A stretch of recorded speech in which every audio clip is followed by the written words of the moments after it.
خمیر کو گوندھا جا رہا تھا اس وقت بھی میں نبی تھا، یہ اللہ کے حبیب صلی اللہ علیہ وسلم نے فرمایا. اور یہ لوگ کہتے ہیں 40 سال کے بعد نبی بنائے گئے. اچھا چلو ٹھیک ہے، اس حدیث کو اگر نہیں مانتے، معجزہ کب دیا جاتا ہے؟ معجزہ کب دیا جاتا ہے؟ جب نبی اپنی نبوت کو ظاہر کر دے، اسے لوگوں کو قائل کرنا رہتا ہے، ایمان کی طرف بلانا ہوتا ہے، اپنی حقانیت کی دلیل پیش کرنی ہوتی ہے، تب نبی معجزہ دکھائے گا. یہاں محمد عربی صلی اللہ علیہ وسلم گود میں جو معجزے دکھا رہے ہیں، حلیمہ سعدیہ کے گھر جو معجزے دکھائے جا رہے ہیں، تمہارے قول کے اعتبار سے 40 سال کے بعد نبی ہوئے تھے نا، تو معجزے تو 40 سال بعد دکھنا چاہیے. حلیمہ سعدیہ کی گود میں جو معجزے دکھ رہے ہیں، اس سے پتا چلتا ہے وہ پیدائشی نبی تھے. اعلان کا حکم 40 سال کے بعد اللہ نے دیا. وہ نبی نبوت لے کر کے دنیا میں آئے. عزیزان گرامی، یہ معجزات کی ابتدا حلیمہ سعدیہ کے گھر سے ہوئی، اور اس کے بعد ایک دو نہیں کئی معجزے. حلیمہ سعدیہ رضی اللہ تعالیٰ عنہا کی بیٹی شیمہ کہتی ہیں 2 سال کی عمر سے پہلے ہی حضور پاک صلی اللہ تعالیٰ علیہ وسلم عام انسانوں کی طرح بڑے نہیں ہوئے ہیں. 9 مہینے کی عمر میں تو آپ تیر چلاتے تھے اور برابر نشانے پر، اور کبھی آپ نے ہکلا کر کے بات نہیں کی جیسے بچے تتلا کر ہکلا کر بات کرتے ہیں. اللہ کے حبیب صلی اللہ علیہ وسلم نے جب گفتگو فرمائی، نہایت فصیح عربی میں گفتگو فرمائی. فرماتی ہیں کہ ایک بھی ایسا ٹوٹا ہوا جملہ محمد سے ہم نے سنا نہیں. یہ حضرت حلیمہ سعدیہ فرماتی. عزیزان گرامی، شیمہ کہتی ہیں 1.5 سال کی عمر میں میرے ساتھ محمد صلی اللہ علیہ وسلم بکریاں چرانے کے لیے آ جاتے تھے. بکریاں چرانے کے لیے آتے تھے. وہ کہتی ہیں جب بکریاں چرانے کے لیے محمد صلی اللہ علیہ وسلم جاتے تھے، جنگل میں یا صحرا میں جہاں پر بھی معاملہ، وہ کہتی ہیں میں ایک آدھ بکری کو لے کر جاتی، لیکن محمد صلی اللہ علیہ وسلم کے ساتھ ساری بکریاں ہوتی. فرق یہ تھا کہ میں دھوپ میں چرا رہی ہوتی، لیکن ہمیشہ محمد صلی اللہ علیہ وسلم پر بادل کا ایک ٹکڑا سایہ بنا رہتا تھا، ہمیشہ چھاؤں رہتی تھی، کبھی دھوپ براہ راست ان کے رخساروں کو نہیں مارتی، ان کے رخساروں پر نہیں پڑتی. یہ حضرت شیمہ کہتی ہیں، حلیمہ سعدیہ کی بیٹی کہتی ہے ایک دن ایسا ہوا، محمد عربی صلی اللہ تعالی علیہ وسلم 1.5 سال یا 2 سال کی عمر کے آس پاس ہیں. اچانک 2 لوگ آئے اور ان کو کوئی پہچانتا نہیں تھا. محمد عربی صلی اللہ تعالی علیہ وسلم کو انہوں نے ایک درخت کے نیچے لٹایا اور ان کا سینہ چاک کر دیا حضور پاک صلی اللہ علیہ وسلم کا. وہ گھبرائی ہوئی بھاگتی ہوئی اپنی ماں کے پاس آئی. 2 سال کی عمر تھی جب میرے آقا صلی اللہ علیہ وسلم کی.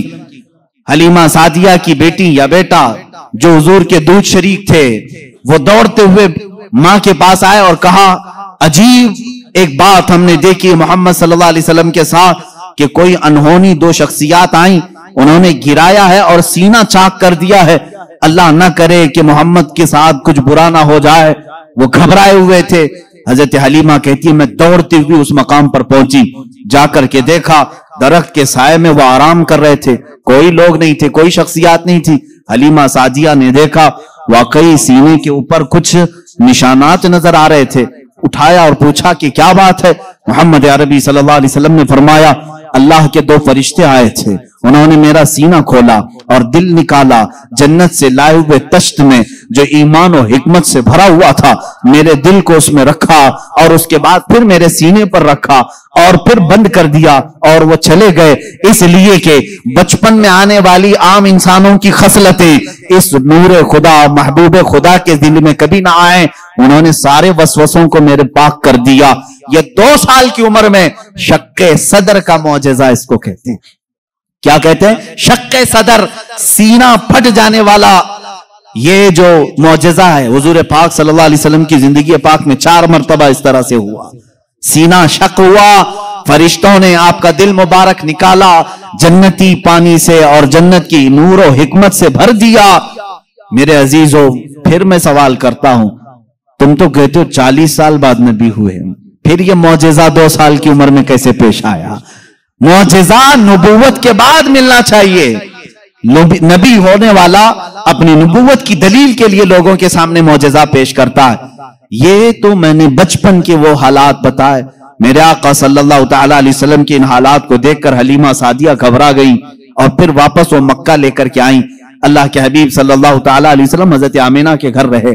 یہاں کے جو آپ کی زندگی پاک کے ایام ہیں وہ پھر اگلے کسی موضوع پر میں عرض کروں گا. آج معجزات مصطفیٰ ہمارا موضوع سخن ہے.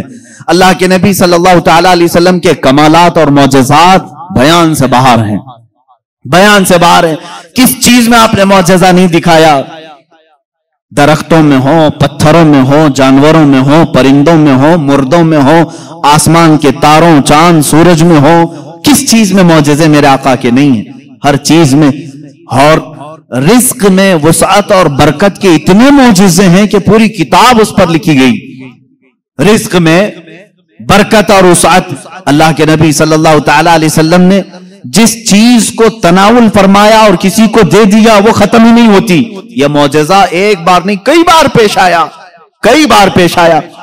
حضرت عمر فاروق رضی اللہ تعالیٰ عنہ فرماتے ہیں ایک بار 440 لوگ آئے، 440 لوگ حضور صلی اللہ تعالی علیہ وسلم کے پاس آ کر کے انہوں نے کہا ہماری مہمان نوازی کریں.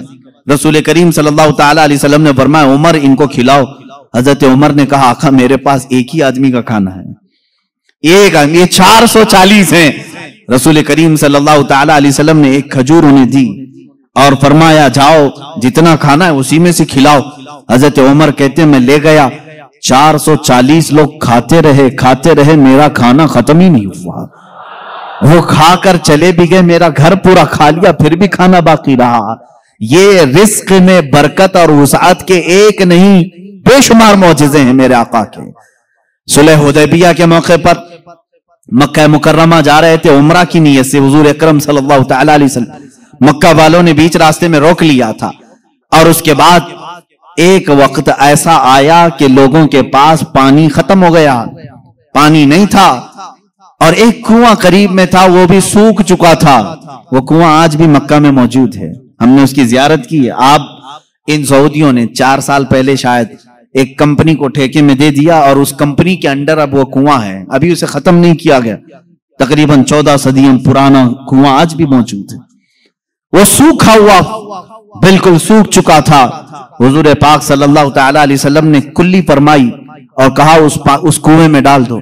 صحابہ کہتے ہیں ہم نے اس کنویں میں پانی ڈال دیا، تھوڑا سا کلی کا پانی تھا، کنواں لبالب بھر گیا.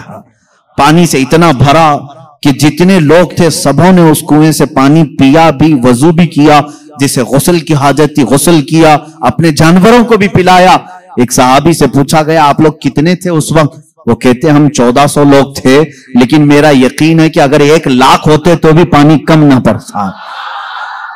اور اس کے بعد وہ کنواں کبھی سوکھا نہیں، آج بھی پانی اس میں موجود ہے. اور ایک کنواں بیر شفا جس کو کہتے ہیں، اس کے متعلق میں نے یہ سنا ہے کہ وہ نہایت ہی کھاری پانی، کڑوا پانی، جانور بھی نہیں پیتے تھے. اللہ کے نبی صلی اللہ تعالی علیہ وسلم بدر سے واپسی کے موقع پر اس میں اپنا لعاب پاک ڈالا. وہ پانی آج بھی میٹھا ہے، آج بھی میٹھا ہے. ان سعودیوں نے اس میں سیمنٹ بھر دیا، ڈامر ڈال دیا، تارکول ڈالا، کیمیکل ڈالا. ان کے اعتبار سے یہ شرک ہے. یہ سب سنی لوگ آتے ہیں تبرک سمجھ کر کے اس پانی کو نکالتے ہیں، اس کی کوئی اصل نہیں، اس کی کوئی سند نہیں، اس کا کوئی ثبوت نہیں. اور اس غصے میں انہوں نے کنویں میں ہر چیز ڈالی، لیکن پانی بھی بڑا ضدی ہے، ہر چیز کو نکل کر کے پھر باہر آتا ہے. ساری چیزیں ختم ہوتی ہیں. ابھی 6 مہینے پہلے کے سفر میں بھی پانی پی کر کے آئے. انہوں نے وہاں پہرے دار لگائے. آج بھی پتہ نہیں بغض کس بات کا ہے، بغض کس چیز کا ہے. تمہیں سینما تھیٹروں سے تکلیف نہیں ہوئی، بیر شفا سے اتنی تکلیف؟ تمہیں بیچ کھولنے میں شرم و حیا نہیں آئی؟ مصطفیٰ کریم صلی اللہ تعالی علیہ وسلم کے عشاق اور محبت کرنے والے اگر تاریخ کی کسی چیز کو دل و جان سے یقین کے ساتھ عمل کرتے ہیں اور انہیں شفا بھی ملتی ہے تو ان کے پیٹ میں درد کیوں ہوتا ہے؟ حیرت کی بات ہے. عزیزان گرامی وقار، ایک بات، ایک فارمولہ تو مجھے سمجھ میں آتا ہے، ہر آدمی اپنے بڑوں کی روش پر چلتا ہے، ہر آدمی اپنے آقاؤں کو ضرور خوش کرتا ہے. الحمدللہ ہم ان تبرکات پر مر مٹتے ہیں، جان دیتے ہیں، اس لیے کہ ہمارے آقاؤں کا تبرک ہے. اور یہ ہر اس چیز کو مٹانے کی کوشش کرتے ہیں، اس لیے کہ یہ بھی اپنے آقاؤں کی نسل میں سے ہیں۔ یہودی ہمیشہ چاہتے تھے کہ نام مصطفیٰ مٹا دیا جائے، ہمیشہ چاہتے تھے، تورات میں کھرچ کھرچ کر کے نام نکالے انہوں نے، لیکن اعلیٰ حضرت فاضل بریلوی رضی اللہ تعالیٰ عنہ نے یہ فرمایا، تو گھٹائے سے کسی کے نہ گھٹا ہے نہ گھٹے، جب بڑھائے تجھے اللہ تعالیٰ تیرا، مٹ گئے مٹتے ہیں مٹ جائیں گے آدھا تیرے، نہ مٹا ہے نہ مٹے گا کبھی چرچا تیرا۔ حضور پاک صلی اللہ تعالیٰ علیہ وسلم کی کوئی چیز تم تاریخ سے نہیں مٹا سکو گے۔ بہرحال رزق میں برکت اور وسعت کے بے شمار معجزات ہیں۔ ایک بار تو کمال کی بات ہے، مقام زورا پر حضور پاک صلی اللہ تعالیٰ علیہ وسلم تشریف فرمائے، یہاں صحابہ کہتے ہیں ہمارے پاس پانی پھر ختم ہو گیا، پانی کچھ بھی نہیں تھا، نہ کنواں قریب میں تھا، کنواں تھا تو کلی فرمائی، کنویں کا پانی باہر آیا۔ حضرت موسیٰ علیہ السلام کا معجزہ یاد ہوگا آپ کو، آپ نے لکڑی سے پتھر پر مارا ایک مرتبہ، 12 چشمے باہر نکلے، قرآن پاک میں ہے، قرآن نے فرمایا فَانْفَجَرَتْ مِنْهُ 12 عَيْنًا، 12 چشمے پانی کے نکلے تھے، اور اس لیے کہ ان کی امت میں 12 قبیلے تھے، 12 قبیلوں کے لیے 12 چشمے نکل گئے۔ کس چیز سے موسیٰ علیہ السلام نے مارا؟ اپنے عصا سے۔ کس پہ مارا؟ پتھر پہ، پتھر سے 12 چشمے نکلے۔ مصطفیٰ کریم صلی اللہ تعالی علیہ وسلم سفر میں، صحابہ تشریف لائے، شکایت کی پانی کی، اللہ اللہ میں یہاں پر عقیدے پر قربان جاؤں صحابہ کے، ان سے کیوں نہیں کہتے پانی برسانا پانی دینا اللہ کا کام ہے؟